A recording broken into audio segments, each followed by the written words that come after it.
I am going to be the Elite Four in every Pokemon game I own, from Hard Gold to Scarlet, with the same team.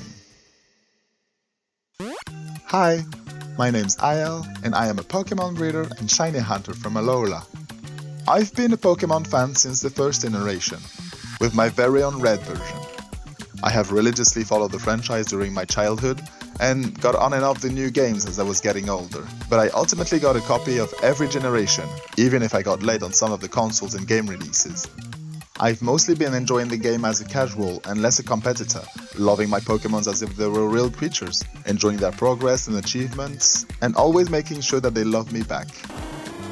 Getting out of my way to get them lemonade instead of potions. It's also so much better and cheaper than super potions. I always loved discovering the new features that made me able to interact with them in between battles, taking group pictures, petting them, and even making them sandwiches. That said, I still very much like the battles and strategy that goes with it. Obviously, it is the whole point of the game after all, but I've never really been interested in perfecting my Pokemon stats, or player versus player competition. Whenever I encounter a Pokemon that's going to end up on my team, I don't stop to think, are his stats good? Is he gonna make me win? No. I look into their eyes and just know they will be my companion and best friend for the adventure to come.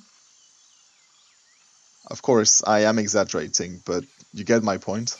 Now that you have some context on what type of player I am, let's get into why I am doing this challenge. I always appreciated the fact that every new generation had a way for you to transfer in your Pokemons from older games and consoles, but I never really did it for some reason. Until the Pokemon Home got released. You are telling me I can get all my older teams I don't interact with anymore, as well as every Pokemon I have ever caught, and have them all in a centralized database I can access with my phone, as well as bring some of them into the latest Switch games? Hell yeah! I have since then almost completely emptied my old cartridges, and made all of my old friends take the long journey to their new home, freed from their outdated prisons. You know, I kind of felt like Ash sending his extra mons to Oak's lab, and meeting them all again after a couple of seasons.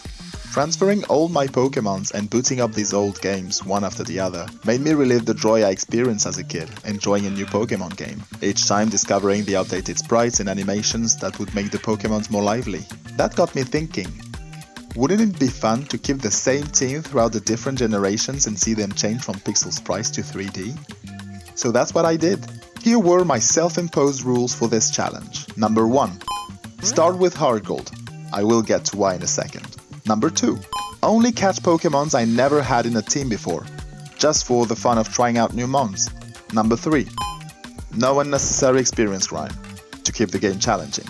Number 4.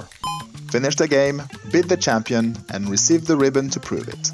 Little side note here, ribbons are these little trinkets that your Pokemon can obtain after accomplishing certain things, like beating the Elite Four for example. Different ribbons can stack and stay with your Pokemon even after being traded or transferred. Number 5. Send the whole team towards the next game, then go back to number 4. Finish the game, beat the champion, and receive the ribbon to prove it. All the games following Hard Gold are personal save files of games I've finished throughout the years. So, after each transfer towards the next game, I will only fight the Elite Four, and not replay every game from the beginning. Okay, so, with that out of the way, why start with Pokemon Hard Gold? Because it's a game I'd never actually played before. Back in 2013, a friend of mine gave me their old R4 with a roam of Pokemon Hard Gold on it. I never bought the game, so this was my first time being able to play it. I started a new save file, got 4 Pokemons, and stopped playing because of my studies, only to get back to it in 2023, 10 years later. I had my starter, a Quilava named Yeris, a Hoot called Nyx, a Mareep called Iomi, and a Wooper called Stood.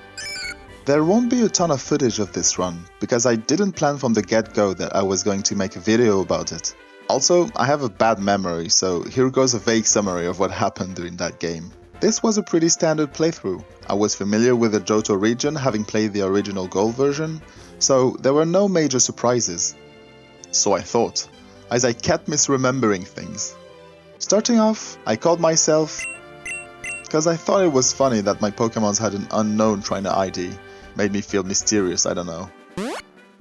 With my team of 4, I picked up the game at Violet City. For the rest of the game, I wanted to catch Pokémon I had never used before. So in the Ilex Forest, I caught an Oddish I called Vaina. And for my last Pokémon, I wanted a Tyranitar. When I was younger, I didn't have the patience to level up pseudo-legendaries. So this time, I thought I'd get one. I checked where Larvitar spawned, without spoiling myself with guys, because I wanted the fun of the hunt. I saw the point on the map and thought, surely I just need to access this area near the mountains. I advanced through the game, thinking about my precious 6th Pokémon, battling every gyms, catching the red Gyarados, catching a regular Gyarados that would eventually become my HM worker, getting to Blackthorn City, only to discover there is no path towards the mountains. Oh well, all good. I waited this long, I can wait a bit longer. I know from my immense Pokémon knowledge that there is a path towards Kanto. There must be a route that goes to Mount Silver from there. So I surf right next to my house back in New Bark Town and oh, never mind, I can't go that way until I've got all badges. Easy enough, I just need the one. Oh, she's just not gonna give it to me, huh? Okay, I will go to your damn cave, I just want the little guy. Finally, thanks old man. Here I go towards the place between Kanto and Johto, towards the Pokémon League. Aha! 3 paths. I take my map, the mountain where Larvitar is found is to the west. This is perfect, I can get my 6th mon right before the Elite Four. Wrong, the path is too dangerous apparently. Okay, this must mean I need to beat the Elite Four before gaining access to the mountain. Those who know the game and have been screaming at their screens for the past few minutes now know where this is going.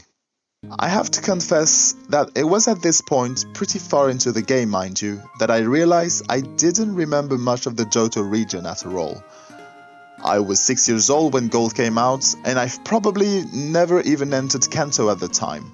I went into Hard Gold blindly with incomplete bits of knowledge. And by the way, this Larvitar chase isn't the only story of me being stubborn with my vague knowledge of the game. I didn't mention it yet, but Vaina had evolved and stayed a Gloom for the entirety of the playthrough up upon that point. The only reason being that I wanted a Blossom, but I lacked a Sunstone. I had no clue where to get that other than a lucky find. Although, I still had some vague recollection of being able to buy one at the mall in Pokémon Red. So when I first arrived to Goldenrod City, I was pretty stoked and immediately went to the mall. Alas, no Sunstone to be sold. Okay then, I thought, must be a Kanto perk. I'm not in a rush, Vaina will evolve in due time. I will wait and get to Celadon's Mall. Of course, I get there and still no Sunstone, or any stones for that matter, are being sold there. So yeah, I don't know why I keep doing this to myself. I should have googled it. In the end, I did manage to find a Sunstone, available for purchase at the Pokéathlon Dome back in Johto. It was worth a lot of points, only obtainable via winning the Pokéathlon. So I made Vaina work for it, with some help from Stud and Naomi. Let's backtrack a bit to Larvitar. I managed to beat the Elite Four after many attempts. Having a team of 5 under-leveled Pokémon and an anecdotal HM worker was no easy task. I went back to where the path branched, and of course the guy blocking my way keeps telling me that the way is too dangerous. This is where it finally hit me. Some forgotten memory flooded back. This mountain was Mount Silver. It was where Red, the champion of the Kanto region, was hidden. And to get to him, I needed to complete the Kanto region, and a whole other set of 8 badges. This is where I switched my brain off. Up upon that point I was playing casually, discovering the game, but I knew Kanto way better than Johto, and I had enjoyed the main story well enough. I zoomed past the rest of the game, got badge after badge, to finally gain access to the legendary Mount Silver. It's with anticipation that I enter the cave. I walked around for a bit, and finally found a Larvitar. My final member, the one that would complete the team and help me take down Red and finish the game. But at this moment, something crept up in the back of my mind. A tiny whisper telling me, what if it was shiny? I was still on the capture summary. My smile faded as I knew that I wanted my last member to be shiny. I wanted a shiny Larvitar. I had waited this long after all. I could wait a bit more.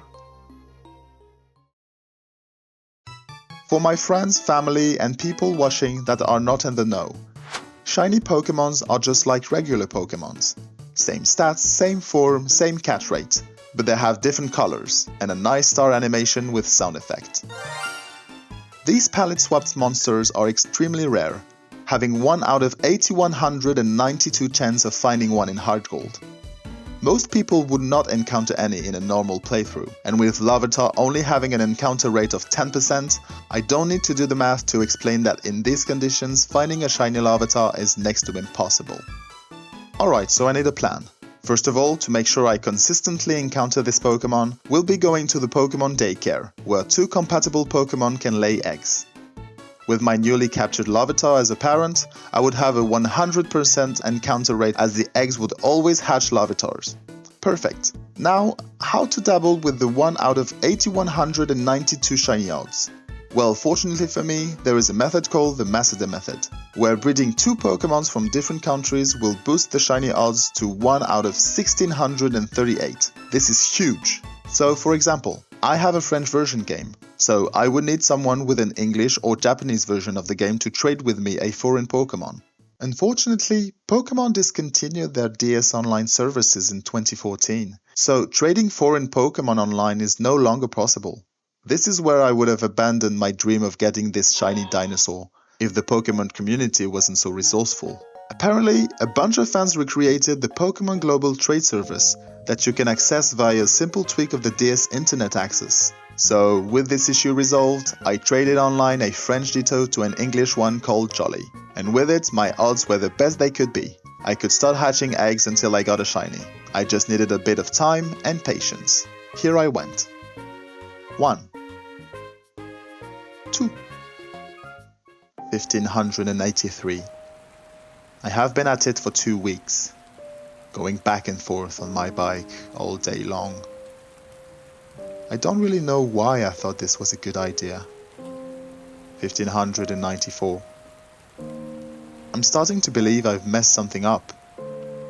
Did I do it right? I've done this a lot before, I should be good, right? 1585. Tell me the truth, Jolly. Are you really English?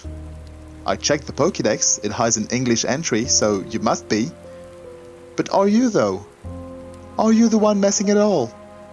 Do I still have a 1 out of 8192 shiny odds? How long did you think you could keep this charade going, Jolly? How much bullshit did you think you could— Oh hey, shiny! Finally my team was complete. A female shiny Larvitar I called Goji. I paraded her in front of a couple of photographs and my journey could finally start. I had only one thing left to do. Beat Red, the master of the region, and gain his ribbon. So I trained Goji at Mount Silver, in order to get her closer to the rest of the team level-wise. It took a couple of hours before she finally evolved. Even if she was still under-leveled compared to the rest of the team, I was getting impatient. So I climbed to the top of the mountain to face the champion. I had played the rest of the game with a team of 5. It was going to be the same as every other fight, I thought.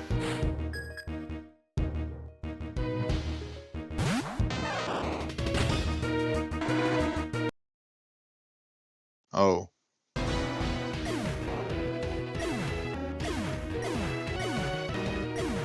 Back to training I went. I kept training at Mount Silver, while occasionally going against the Elite Four in Red, expecting to lose, but taking down few Pokémons for higher experience gain. I know, rule number 3, I said I wouldn't do any experience grind, but I knew it was impossible otherwise, even while using items. The level gap in Hail was too much to go against. So while training, I've also been rethinking my strategy, changing a couple of moves around, giving more power to Vaina with Sunny Day and Solar Beam. I also use a couple of rare candies to accelerate Goji's leveling up process. The few training matches I had against Red gave me a good idea of his team. A Pikachu, Venusaur, Blastoise, Charizard, Lapras and Snorlax. Lapras was the one I was most afraid of. Being immune to the hail made him enemy number 1.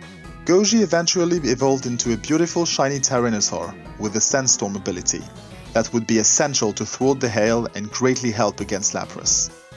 My team was nervous, but I was ready to give it another serious shot. stood, held by the hair, swept his Pikachu in one move. Yerris almost got the Venusaur, but Red returned it, asleep and missing 90% of hit points. He then sent Blastoise that took out 3 members of my team, so I played the stalling game, healing Aomi until he missed an attack.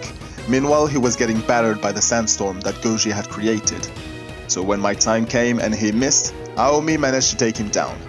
Almost 3 Pokemon to go. Next in line was Snorlax, which was perfect, as he was the only Pokemon on his team that was slower than mine. So I took this time to put him to sleep with Nyx and heal back my team.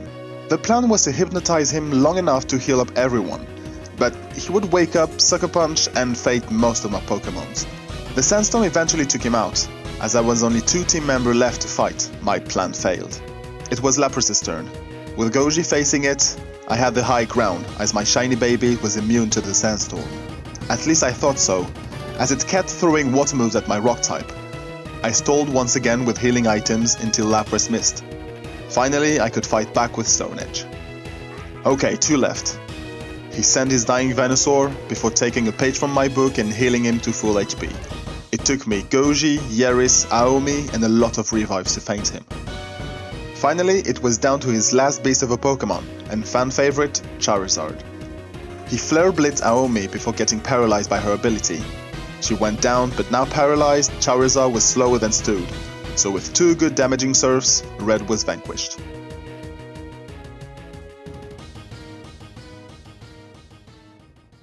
And with that, the first ribbon of the journey was awarded to my team, the Legend ribbon. To wrap up the game, I captured a couple of legendaries, the legendary trio of Johto and Kanto, as well as Kyogre, which I needed to complete my Pokédex in Pokémon Home. I also went to the different ribbon siblings and awarded a single heart-shaped ribbon to each Pokémon in my team that fitted them the best. The Alert ribbon to Aomi and Yerris, the Smile ribbon to Vaina, the Snooze ribbon to Nyx, the Relax ribbon to Stewed, and finally the Shock ribbon to Goji. Yerris and Aomi share one because the only ones left were the Downcast and Careless ribbons, aka the Sad ribbons, and I didn't really want that for any of them. I also got the Effort ribbon for everyone as proof of their hard work. And so, the journey was over for Heart Gold.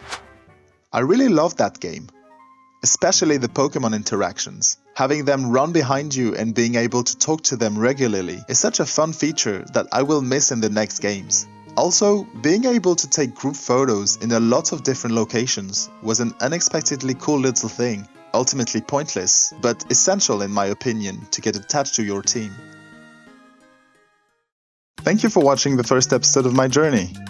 I am aware that I didn't technically finish Heart Gold by beating the Elite Four, but it's because it doesn't reward you with a ribbon, while beating Red does. Also, being the strongest opponent of the region made him the perfect final boss to end the video.